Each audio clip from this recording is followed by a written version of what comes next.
আমি শেষ গজল বলে আপনাদের থেকে বিদায় হচ্ছি। ভাই এসেছেন আলহামদুলিল্লাহ, একবার তাকবীর দেন না, নারে তাকবীর। আরে সবাই মিলে দেন না, নারে তাকবীর।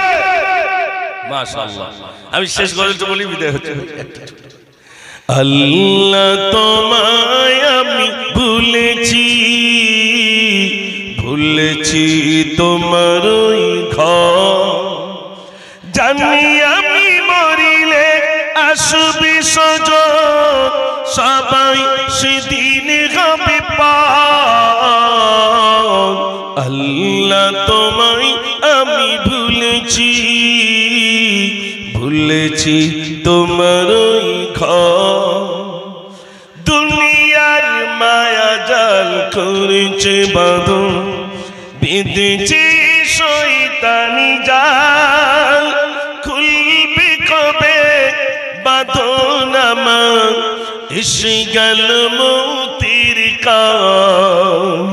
আল্লাহ আল্লাহ আল্লাহ আল্লাহ, দুনিয়ার মায়া জাল করেছে বাঁধন, বেঁধেছে শয়তানি জাল, খুলবে কবে বাঁধন আমার, এসে গেল মৌতের কাল। ভুল পথে কেন আমি হেঁটেছি, বিপদের মুখে আমি পড়েছি, জানি আমি মরিলে আসবে সজন, সবাই সেদিন হবে পার।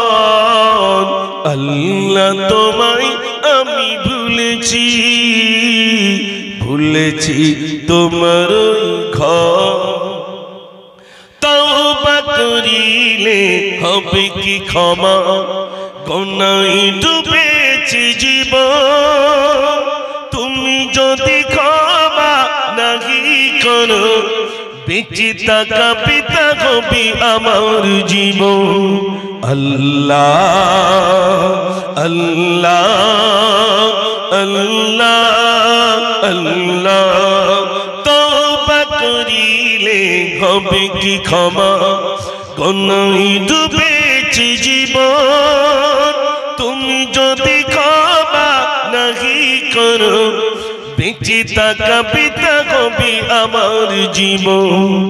ভুল পথে কেন আমি হেঁটেছি, বিপদের মুখে আমি পড়েছি, জানি আমি মরিলে আসবে সজন, সবাই সেদিন হবে পার। আল্লাহ তোমায় আমি ভুলেছি, ভুলেছি তোমার ওই ঘর। আল্লাহর নাম আপনি শুরু করছেন তো যখনই আল্লাহর নাম আপনার জবানে এসে যাবে, অলরেডি আপনি জিকিরে মশগুল হয়ে গেছেন। এজন্য আমার ভাইরা এগুলো শিখতে হবে, মায়েদের কাছেও শেখাবেন, বাড়িতে বলবেন যে বিসমিল্লাহির রহমানির রহিম বলো, এটা অন্তত আমল করুন। আমার ভাইরা দিন দিন মিলাদ কিন্তু প্রচুর বাড়ছে, বাড়ছে না ভাই? প্রচুর বাড়ছে। আমি গতকাল জায়গায় বলছিলাম, কাজদা বলে একটি জায়গা, সেখানে আমি ছিলাম আলহামদুলিল্লাহ। সেখানে যুবকরা বলছে হুজুর আমাদের জলসা দিতে দিচ্ছে না, খুব ঝামেলা করছে। আমি বক্তব্য রাখার পরে আমি জিজ্ঞেস করলাম ভাই জলসা হবে না বন্ধ হবে? তো বলছে না হুজুর আবার আগামী বছর হবে। তার মানে মানুষকে বিভিন্ন রকম ভাবে বোঝায় যাতে জলসাটা না দিতে পারে।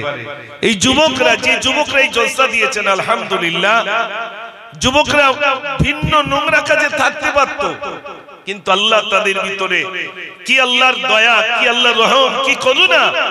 এক তো টুপি মাথায় দিচ্ছে, দ্বিতীয় অনেকে নামাজে রত হয়ে গেছেন, অনেকে আবার এই ধর্মসভা দিয়ে নিজের জীবনটাকে পরিবর্তন করছেন। গ্রামে যখন কোনো নোংরা কাজ করে, হয়তো করতে যায় বা কোনো একটা নোংরা যদি জীবনে হয়ে যায়, তখন নিজের অন্তরে ধাক্কা দেয়, আমি জলসার একজন কমিটির লোক, আর আমার দ্বারা এরকম নোংরা কাজ হয়ে গেলে গায়ের মানুষ কি বলবে, এরকম একটা বিবেক তাকে ধাক্কা দেয় না, দেয় না।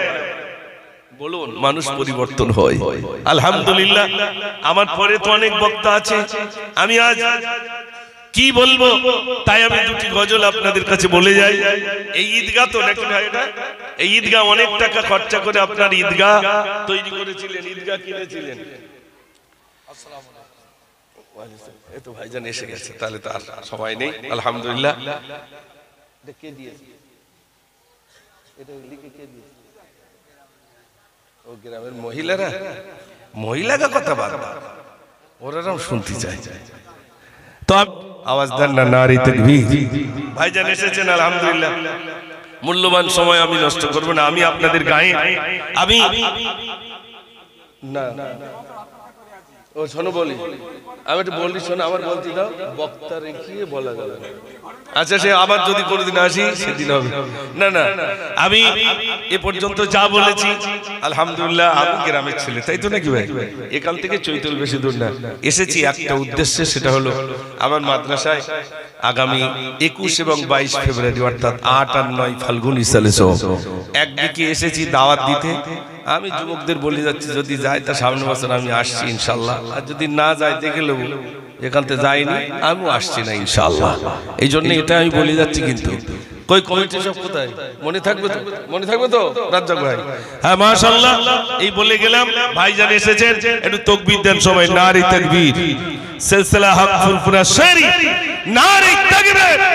ভাইজান এসেছেন, ভাইজানের মুখ থেকে আপনারা আলোচনা শোনেন। তিনি অনেক দূর থেকে মুসাফির মানুষ, তার মুসাফিরের দোয়া কবুল হয়। অতএব তিনি অনেক দূর থেকে এসেছেন আমাদের সেই হরিণ খোলা দরবার শরীফ থেকে ভাইজান এসেছেন। আমি সকলের কাছে অনুরোধ করছি, সবাই জমে বসুন, প্রাণ ভরে মহব্বতে উচ্চ আওয়াজে দরুদ শরীফ আল্লাহুম্মা সাল্লি আলা